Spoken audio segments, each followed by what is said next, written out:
River Valley gardens were built for one purpose: keep feeding people without starting over. Along the Nile, people learned something that still feels almost unfair today.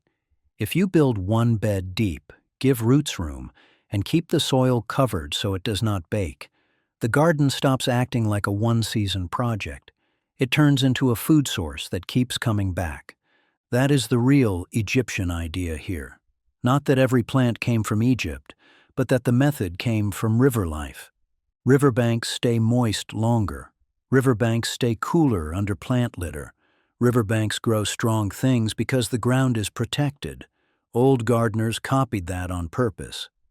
Then modern gardening drifted the other way. Bare soil, tight spacing, quick crops, fast harvest, reset every year. That cycle is great for seed packets and spring shopping. It is not great for your back, your time, or your wallet. Perennials break the cycle. They are slow at first, then they become stubborn. The first years feel like nothing is happening, but underground, the plant is building a battery. Once that battery is built, it pays you back for a long time. Before we get into the 7 crops, you need the bed rule, because the bed is what makes the 20 years part real. You do not need ancient papyrus mats to do this. You just need the same riverbank logic. Start with one spot you will not dig up next year. Loosen it deeper than you normally would. Mix in compost so the bed has food down low. Then do the part most people skip. Cover the soil. Old river gardeners used whatever clean plant fiber they had: reeds, straw, dry stems, leaves. The point was shade for the ground. A covered bed loses less water. It grows fewer weeds. It stays softer. And soft soil is what long-lived roots want. Now spacing. Perennials are not salad greens. If you plant them like annuals, they will fight each other and burn out. Give them room, because they are trying to live there for years, not weeks. Now the first crop, asparagus. Plant once, wait, harvest for decades. Asparagus has been grown for thousands of years in the Old World because it does one thing very well: it shows up early. When the garden still looks sleepy, asparagus is already pushing spears like it knows a secret. But asparagus also teaches the hard truth. You do not get paid right away. You plant crowns, not seeds. Crowns are knobby root pieces with little points. You set them in a deep bed. You cover them, and you let them build. Year 1, you do not harvest. Year 2, you still hold back or only take a tiny taste. That sounds cruel until you understand why. Those first 2 years are when asparagus builds its deep root system. Deep roots are the engine. Deep roots mean steady water. Deep roots mean the plant can keep producing without acting weak. Year 3 is when it starts to feel real. In spring, spears shoot up fast. You cut them when they are still tight and tender before the tips open. You harvest for a short window, often several weeks in spring, and then you stop. Stopping is not quitting. Stopping is feeding the future. When you stop cutting, those spears grow tall and turn into feathery fronds. The fronds catch sunlight. That sunlight becomes stored energy in the crown. That stored energy is next year's spears. This is why asparagus can last so long. A well-cared-for bed can produce for 15 years, often 20 years, sometimes longer. One planting event, and you are getting spring food year after year without replanting.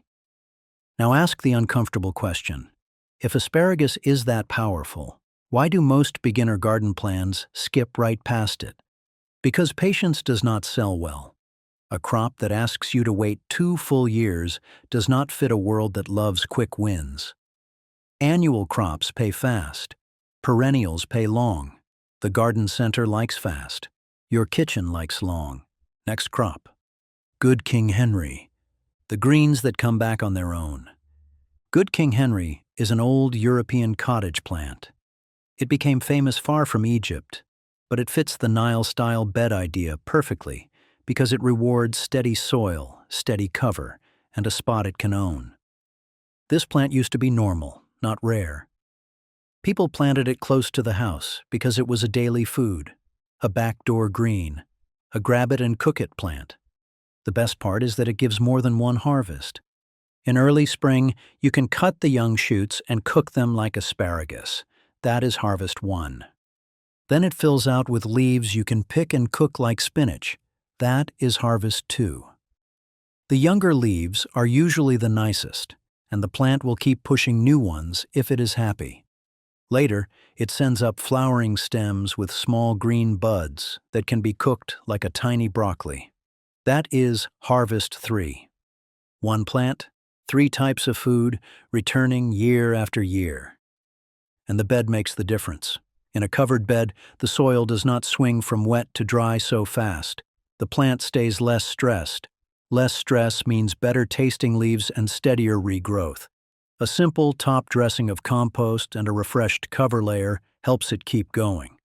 So why is it not in every modern garden? Because modern gardens got trained to think greens equal seeds.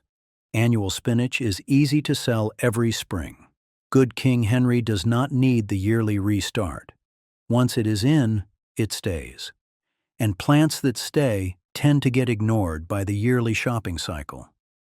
Now the third crop, and this one is where impatience ruins the whole story. Skirret, the sweet root that teaches timing. Skirret is an old sugar root from Europe. Again, not Egyptian by origin, but it belongs in this system because it is perennial and it rewards long-term beds. It has a gentle natural sweetness that mattered a lot in times when sweet food was not cheap or common.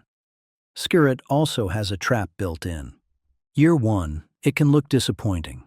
The roots are small, they are edible, but they do not feel worth the space. This is where most people pull it up and decide it is a waste. But skirret is not a year 1 plant. In year 2, it changes. It forms a cluster of slender roots from the base, like a bundle. The sweetness improves, the size improves. The plant starts acting like a real food source instead of a weak experiment. Now here is the part that makes skirret feel like a forgotten crop.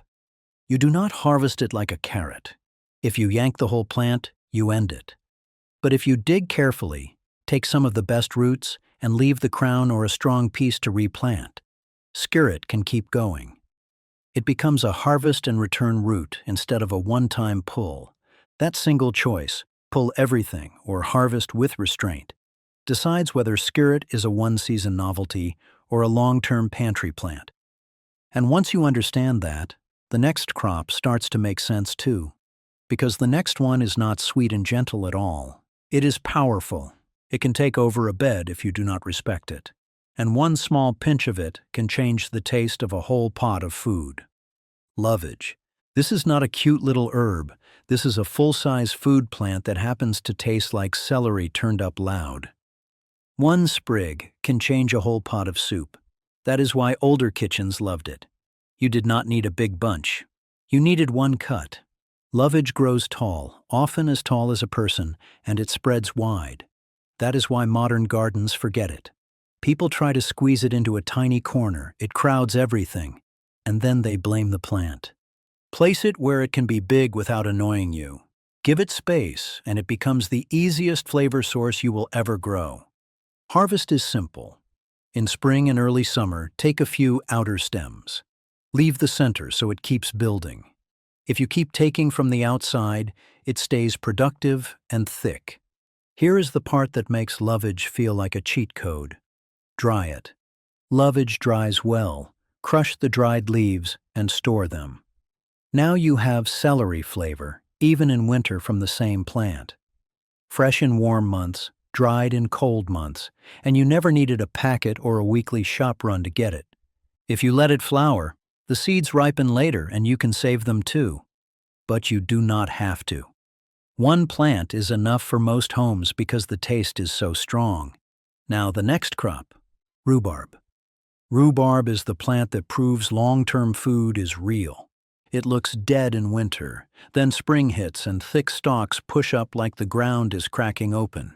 It gives you that early harvest feeling when everything else is still waking up. Rhubarb has one rule that decides its whole future. Go easy at first. Year 1, let it grow. Year 2, take a light harvest. Year 3, it is ready for real picking. After that, it can produce for many years if you do not strip it bare. You pull the stalks. You do not eat the leaves. The leaves can make you sick. The stalks are the safe part and the prize. Another rule most people learn too late is when to stop harvesting. If you keep pulling stalks all season, the plant gets weaker. The big leaves are not just extra, they are how the plant stores strength for next year. So you harvest in spring and early summer, then you leave it alone to recharge. Rhubarb also has two things it hates. Crowding is one. It needs room. If it is jammed next to hungry plants, it slowly shrinks. Soggy ground is the other. It wants moisture, not swamp. If water sits around the crown, it can rot. That is why rhubarb often does better in a slightly raised spot than in a low puddle area. When it is happy, it becomes almost stubborn. Cold winters do not scare it. It rests, then comes back. Neglect does not kill it fast. It just keeps showing up, year after year, like it owns the calendar. Now you have 2 fresh jobs covered without yearly replanting. Lovage handles flavor and seasoning, and it can be stored dry for months. Rhubarb handles that early spring harvest and the comfort foods people always remember. And now we move into the crop that makes the whole system feel endless, because it does not just produce for years.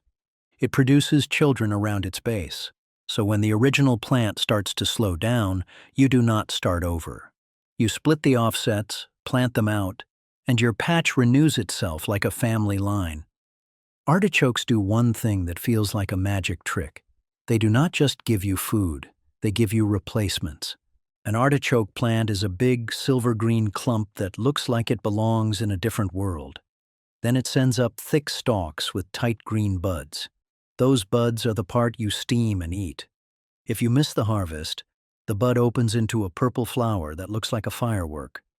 In places with mild winters, an artichoke can keep producing year after year.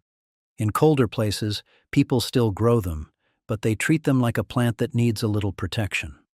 A sheltered spot helps. Heavy mulch over the base helps. Some growers use a very large container, so the root zone is easier to protect. Now here is the long life secret. After a few seasons, the main clump can get crowded. Buds can get smaller. Many people think the plant is done and they rip it out. But the plant is not done. Around the base, you often get side shoots popping up. They look like extra little artichoke plants starting their own lives. They are not random. They are the future patch. When those shoots are strong enough, you can dig carefully, separate one with roots attached, and plant it in a new spot. If you do it right, the new plant settles in and becomes a full producer. That is how one planting can turn into a patch that keeps renewing itself without you buying fresh starts. The mistake is rushing this part. If you split when the shoot is tiny, it struggles. If you wait too long, the roots tangle and you tear things up. You want that middle moment when the shoot feels solid and you can take some roots with it. That is the real difference between a short-term artichoke and a long-running patch. Not luck. Not special fertilizer, just knowing the plant is trying to multiply and letting it. Now the last crop is the opposite of gentle, horseradish.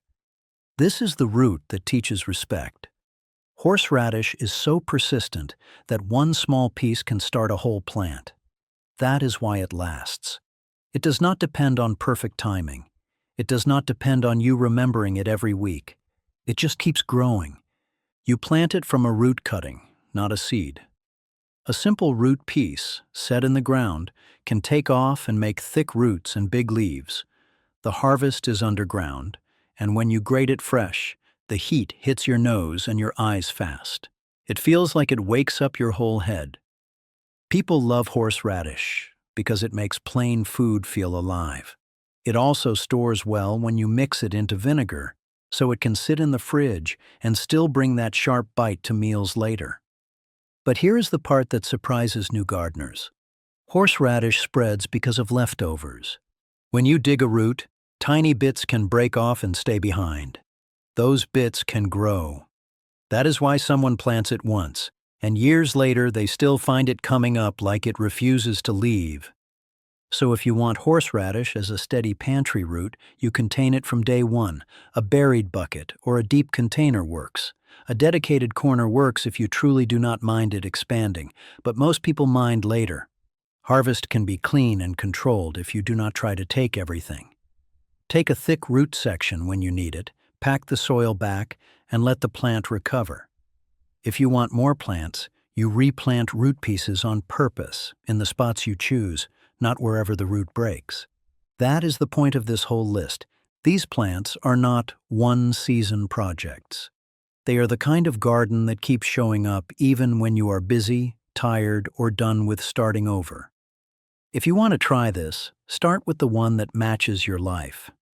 If you want the easiest win, plant the one you will actually use in the kitchen every week.